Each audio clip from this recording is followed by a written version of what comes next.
अचानकच बोलायला सांगितलंय त्यामुळे हा पण छान वाटतंय. एकतर गोवा मराठी फिल्म फेस्टिवलला सलग 3-4 वर्ष येते आणि या वर्षीमध्ये 3 सिनेमे आहेत. म्हणजे भारी वाटतंय. आणि बंडखोर बद्दल सांगायचं तर खूप वेगळा विषय पुन्हा घेऊन येतोय आणि प्रत्येक स्त्रीमध्ये एक असतं ना, बंड करायची एक म्हणे एक ती हिम्मत ताकद, अशा आम्ही ना खूप बंडखोर बायकांची गोष्ट घेऊन येतोय. आणि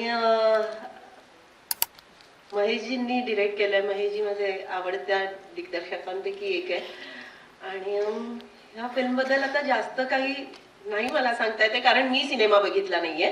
पण शूटिंगच्या दरम्यान जे काही आम्ही अनुभवलंय ना, प्रत्येक सिनेमा मला असं वाटतं की ती सिनेमाची एक प्रोसेस असते. त्या प्रोसेसमध्ये सिनेमाची गोष्ट आणि मला वाटतं आपण जी भूमिका साकारतोय आणि आपल्या आजूबाजूची पात्र पण जी भूमिका साकारतायत ना, ती नकळत आपल्याला काहीतरी देऊन जातात, आपल्याला चांगल्या गोष्टी शिकवतात आणि मला वाटतं वाईट गोष्टीही थोड्याफार आपल्याला शिकवून जातात. बंडखोर करताना असं खूप काही अनुभवायला मिळालंय आणि मला खूप मजा आली कारण खूप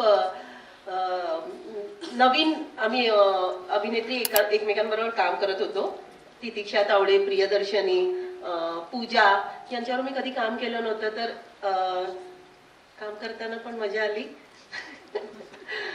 आणि महेशजींबरोबर काम करायचं म्हणजे प्रत्येक वेळी त्याच्यावर काम करताना ना मला एक वर्कशॉप मी अटेंड करताना जो फील असतो ना, म्हणजे मी तसं घेते कारण की कधीच स्क्रिप्ट नसतं.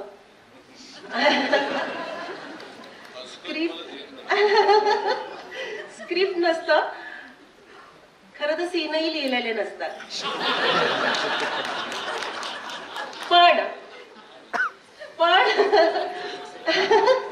पण शूटिंगच्या वेळी जेव्हा बसून आम्ही चर्चा करतो आणि ते इम्प्रोवाइज करता करता म्हणजे आम्हालाच असं वाटतं ना की जो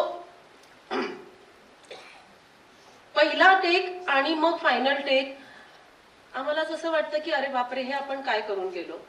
म्हणजे कॅरेक्टर म्हणून पण आणि ते खूप वेगळ्या वेगळ्या गोष्टी शिकवून जातात.